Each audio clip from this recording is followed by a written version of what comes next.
வணக்கம். இது தமிழ் குரலின் சிறப்பு நேயர் அனில் ரக்கினமோடு இணைந்திருக்கிறவர் ஃபர்ஸ்ட் லைட் மீடியாவின் முதன்மை ஆசிரியர் மூத்த பத்திரிகையாளர் ஐயா திருமிகு உமாபதி அவர்கள். சார் வணக்கம் சார். வணக்கம் வணக்கம் வணக்கம். இப்போ இதில் சீமான் அவர்கள் அவர் இல்லைன்னு சொல்லலை, நான் போனால் அவங்கக்கிட்ட சொல்ல மாட்டேன், நான் நிதியமைச்சரை சந்திக்கிறதுக்கு குடும்பத்தோடு போனாரெல்லாம் பிரேக்கிங் போட்டாங்க.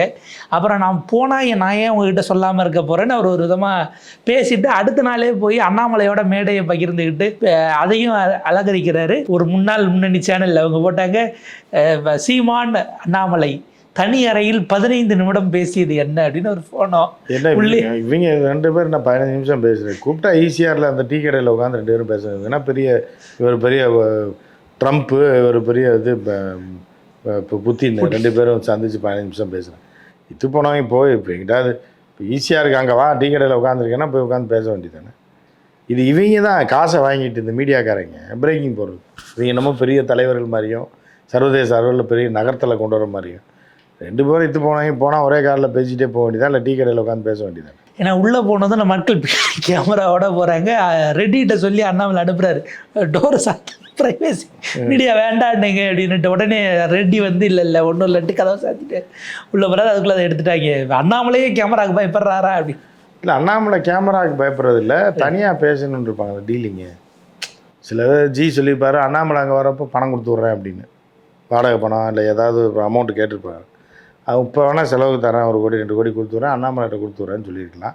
அது என்ன ஏது எங்கே கொடுக்குறதுன்ற குறித்து பேசியிருப்பாங்க. வேற என்ன வேறு 2 பேரும் ஒரே முதலாளி தானே 2 பேருக்குமே.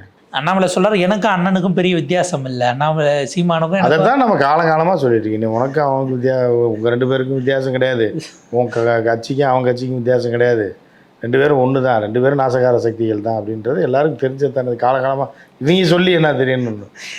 நான் வந்து தேசியத்தில் தமிழை பார்க்குறேன், அண்ணன் தமிழில் தேசியத்தை பார்க்குறேன். 2 பேரும் வேறு எதையாவது தூக்கி பார்த்துடாதீங்க, ரொம்ப அசிங்கமாக போயிடும். ஒன்றா பார்க்குறோன்னு சொல்லி இந்த மாதிரி 2 பேருமே ஆகப்பெரும் டுபாக்கூர்கள். ஒன்று காலி ஆயிடுச்சு, ஒன்று தானாக பதவி போயிடுச்சு, இன்னொன்று போயிடுச்சு. போதா குறைக்கு அந்த வேந்தர்னு ஒருத்தர் இருக்கார். யார்? ஏரி வேந்தர். ஏரி வேந்தர் வந்து ஒரு பிளான் போடுறாருன்னு அர்த்தம். அடுத்து ஏன்னா முதல் நாள் நிர்மலா சீதாராமன் வராங்க, 2 நாள் கழிச்சு அண்ணாமலை. இல்லை, அதெல்லாம் பிளான் போட்டு கூப்பிட்றது தானே. அங்கே உட்கார்ந்துருந்த மாணவர்கள் பூராமே டமாரம், எவனுக்குமே தமிழும் தெரியாது இதுவும் தெரியாது. ஏன்னா எல்லாம் நார்த் ஈஸ்ட்டு ஆந்திராக்கார பசங்க. ஏன்னா அவங்க என்ன பார்த்துருப்பாங்க, சீமானை பார்த்துருப்பாங்க. பாவா என்னது பாவா நன்னா என்ன தெலுங்கில் சொல்லுவேன், ஏமி செப்தானவர் ஏமி செப்தாரு பாவா அப்படின்ட்டு இருப்பாங்க. சீமான் பாவா ஏமி செப்தாரு அவங்களுக்கு ஒன்றும் புரிஞ்சிருக்காது. நீ 2 பேரும் ஆத்திரிக்கா. இந்த மாணவர்கள் பூராமே தமிழ்நாட்டு மாணவனே கிடையாது, புரியுதா? உட்காந்துருக்க ஒரு 500 பேர்னா 50 பேர் கூட தமிழ்நாட்டு மாணவன் கிடையாது. தெலுங்கு, கன்னடம், நார்த் ஈஸ்ட் பசங்க பாவம். எவனுக்குமே ஒரு லாங்குவேஜும் தெரியாது. இந்த செக்ஷன் எலக்ட்ரானிக்ஸு சிவிலு பூரா வந்து உட்காரணும்னு சொல்லியிருப்பாங்க. அது உட்காந்துருப்பாங்க.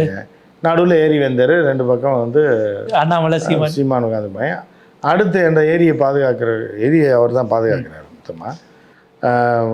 ஒரு இன்டர்நேஷ்னல் கல்வி நிறுவனத்தை கொண்டு வந்திருக்காருல. ஸோ அதனால் அவர் தான் இந்த ஏஜென்ட் வேலை யாராவது ஒருத்தர் பார்த்தா ஆகணும். 2 பேரையும் நீங்கள் வேறு இடத்துல பார்த்தீங்கன்னா தப்பாக பேச ஆரம்பிச்சிடுவாங்க. காலேஜ் ஃபங்க்ஷன்னா சரி, ஃபங்க்ஷனுக்கு கூப்பிட்ருக்காங்க, ஏன் போகக்கூடாது? ஒரு பேச்சாளர், அவர் ஒரு பேச்சாளர். யார்? அண்ணாமலை பேச்சாளர், சீமான் ஒரு பெரிய பேச்சாளர். பேச்சு போட்டி நடத்திருக்காங்க, பரிசு கூப்பிட்ருக்காங்க அப்படின்னு ஏரி வேந்தரை வச்சு பிளான் பண்ணுவாங்க. இதுபோக கமல் கட்சியில் இருந்த ஒரு பட்டிமன்ற நடுவர் ஒருத்தரையும் கூட கூப்பிட்டு அவர் கெஸ்டா சும்மா 4 பேரை சேர்த்துக்கிறது தான். அவரையும் கூப்பிட தமிழறிஞர் 2 பேரை வச்சிருக்கோம். இது எல்லாமே தமிழ் தொடர்பான விஷயம் அப்படின்னு சொல்லி ஏரி வேந்தர் பிளான் போட்டுருப்பாரு. ஏன்னா தமிழ் பேராயத்தினுடைய தலைமை பொறுப்புல ஏன்னா இப்போ ஏரி வேந்தர் கூப்பிட்டாருன்னா போக மாட்டாங்க யாரும், மீடியா கவரேஜே கொடுக்க மாட்டாங்க, அவங்க நடந்துற சேனல்லே போக மாட்டாங்க. ரைட்டா? யூடியூப்ல ஆமாம், அவங்க யூடியூப்ல வேணா போடுவாங்களே தவிர புதிய தலைமுறையிலே பாரிவேந்தர் எங்கேயா பார்த்துருக்கீங்களா? பைட்டு எதுவும் பார்த்துருக்க மாட்டேங்க. அப்போ அவருக்கே வந்து பப்ளிசிட்டி தேவைன்னா சீமானையா அண்ணாமலையை கூப்பிட வேண்டிய கட்டாயம். இப்போ 2 பேரும் சைடில் உட்கார வச்சிட்டோம்னா நம்ம கவர் ஆயிடுவோம்ல.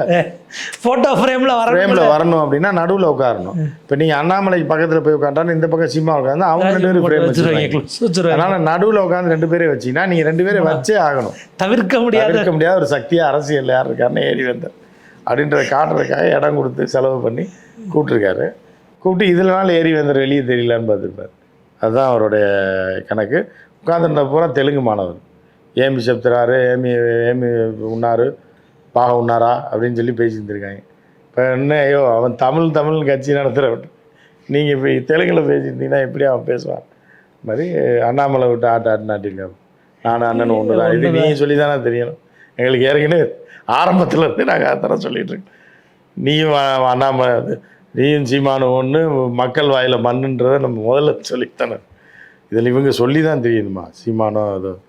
அதில் சீமான் கொஞ்சம் இப்போ அடக்கி வாச்சிட்டு இருக்காப்புல. இந்த கேஸ் இருக்கிறதுனால ரொம்ப பேசுகிறது இல்லை. இப்போ அண்ணாமலை இந்த இன்னும் ஒரு வாரம் 10 நாள் இல்லை ஒரு மாதம் தான், அதுக்கப்புறம் மத்திய அமைச்சர் இல்லை ஏதாவது ஒரு பொறுப்பை கொடுத்து தூக்கிடுவாங்க இங்கேருந்து. அப்புறம் வாரத்துக்கு ஒரு நாள் தான் வர முடியும். அப்புறம் காசு கரெக்டாக மாமூல் போகலைன்னா இவங்க மீடியாக்காரன் போட மாட்டான், பிரேக்கிங்லாம் 10ஓட 11 போட்டுருவான்.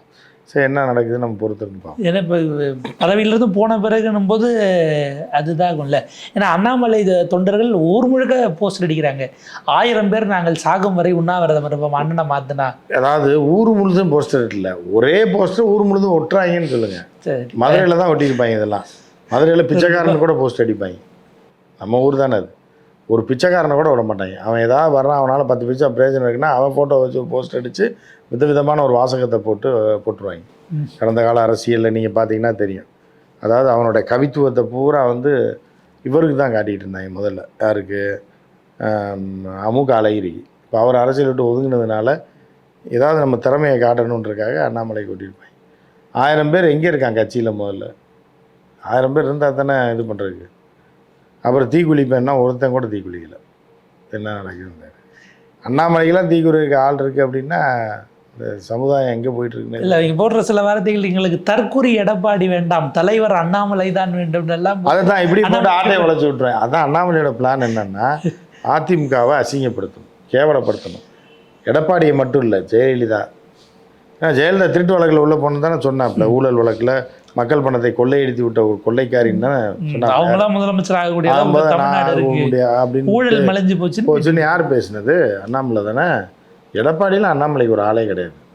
ஜெயலலிதா விட்டு வறுத்து எடுக்கும்போது இவங்கெல்லாம் ஒரு பெரிய விஷயமே கிடையாது. இல்லை, இப்போ இதுக்கப்புறம் தொடர்ந்து இது இப்படியே போகுமாங்கிறது இருக்குல்ல. அண்ணாமலையே மாற்ற போகிறாங்கன்னு அவங்க முடிவு எடுத்துட்ட பிறகு அவருடைய தொண்டர்கள் அவர் எப்படி கட்டுப்படுத்துவார்னு ஒரு கேள்வி இருக்குல்ல. அவங்களாம் அப்புறம் கட்சியை விட்டு போயிட்டாங்க. தொண்டர்கள் 10 பேர் இருக்கு, அவன் வந்து கட்டுப்படுத்துகிறான். அவன் இப்போ காசை கொடுத்து போஸ்டர் அடிச்சுருப்பாங்க, நாளைக்கு தேவைப்படுன்றதுக்காக. மத்திய அமைச்சர் இணையமைச்சர் ஆனால் ஏதாவது வேலைகளாக வாங்கிக்கலாம், போஸ்டிங் வாங்கிக்கலான்றதுக்காக போஸ்டர். என்ன போஸ்டர் எவ்வளோ வரப்போகுது? ஒரு 5000 ரூபா வரப்போகுது. இது ஒரு முதலீடு மாதிரி அவங்களுக்கு, ரவுடிகளுக்கும் அவங்களுக்கும் ஒட்டி வச்சிட்டோம்னா நாளைக்கு அண்ணாமலை வச்சு ஏதாவது காரியம் சாதிச்சுக்கலான்ற மாதிரியா.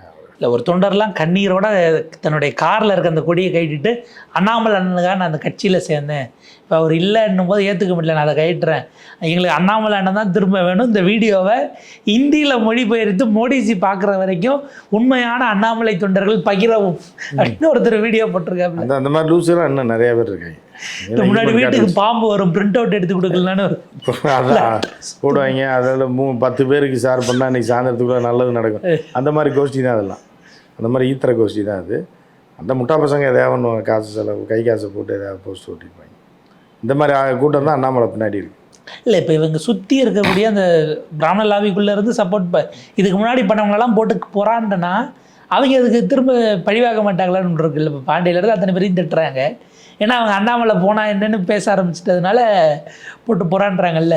இப்போ இதுக்கப்புறம் அந்த வார் ரூமுக்கான குறி யாராக இருக்கும்? குறி வச்சா இல்லை அதாவது வார் ரூமோட பிளானு பிராமணர்கள் ஒழிக்கிறது தான்.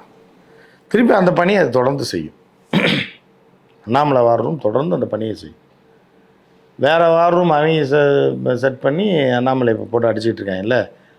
அந்த வார் ரூம் 2 வார் ரூமுக்கு தான் மோதல் வந்து. இப்போ வார் ரூமை வச்சு போகிற வரவன்லாம் வந்து இது பண்ணிகிட்டு இருந்தாங்க. இப்போ அவங்களுக்குள்ளே மோதிக்குவாங்க அண்ணாமலை போனதுக்கப்புறம்.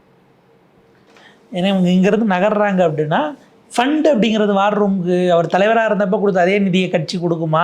நண்பர்கள் வீட்டு வாடகை கொடுப்பாங்க? இல்லை, அதுக்குள்ளே இல்லை. நண்பர்கள் வந்து அது கட்சி தான். நண்பர்கள்ன்றது கட்சின்றது ஒன்று தானே.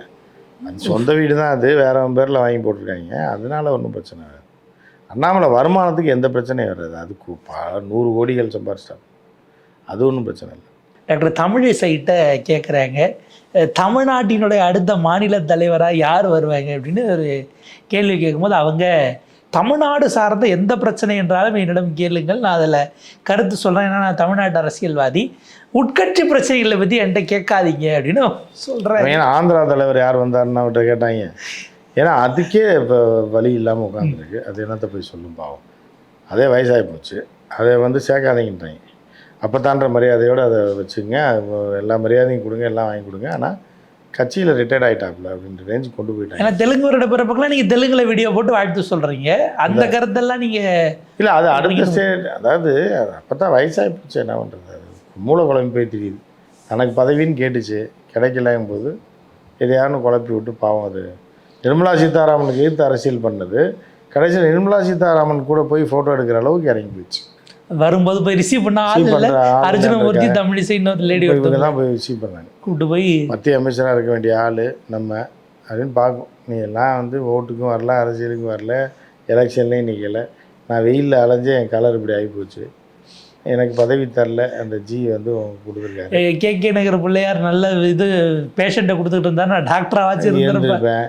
இப்போ அண்ணா நகர் பிள்ளையாரை போய் நம்பி போகணும் நடக்காமல் போச்சுன்ற மாதிரி பேசிகிட்டு இருக்காங்க. பாவம், அது அதெல்லாம் பாவம். அவ்வளோதான், முடிஞ்சு போச்சு. அதெல்லாம் வரலாற்றில் இருந்ததுன்ற மாதிரி சொல்லுவோம். பாப்போம் சார். அத்வானி அங்கே 75 வயசு ஆயிடுச்சுன்னு ஒரு பெரிய இதுக்கு மூத்த தலைவர்னு தள்ளி விட்ட மாதிரி, அது மகரிஷி மண்டலம் ஏதோ அந்த மாதிரி இங்கே தமிழ்நாட்டில் ஹெச் ராஜா, தமிழிசை மற்றவங்களாம் அடுத்தடுத்து புதிய தலைவர் வந்துட்டு அது ரிட்டையர்மெண்ட் நோக்கி நகர்த்த போகிறாங்களா என்னங்கிறதெல்லாம் பார்ப்போம். ஏன்னா ஆல்ரெடி கவர்னர் செய்யலாம். அவ்வளோ வயசுலாம் ஒன்றாங்கடா, 62 63 அதை சம்திங் ஆகுதுன்னு நினைக்கிறேன். இன்னும் 10 வருஷம் இருக்குது. பட் இருந்தாலும் இதே ரிட்டையர்மெண்ட் பதவி எதுவும் இல்லாமல் 10 வருஷம் இருக்குது. உயிர் வாழ்கிற கஷ்டம்ல. விஜயதாரணிக்கெலாம் இன்னும் விஜயதாரணிலாம் வந்து பாவம், அவ்வளோதான். அதோட அரசியல் வாழ்க்கையை முடிச்சு விட்டாங்க. அங்கே இருந்திருக்கலாம், இருந்திருந்தால் அடுத்த தலைவராக கூட ஆக்கி இருந்திருப்பாங்க. வாழ்க்கையை இழந்துச்சு விஜயதாரணி. என்ன பண்ணுறது, விதி தலைவிதி இப்படி தான் இருக்குன்னா இருக்குது. இதிலிருந்து அவங்க எப்படி புதிய நிலைக்கு பரிணமிக்கிறாங்கன்னு பார்ப்போம். ஒரு நீண்ட உரையாடல். உங்கள் நேரத்துக்கு கருத்துக்களுக்கு மிக நன்றி சார்.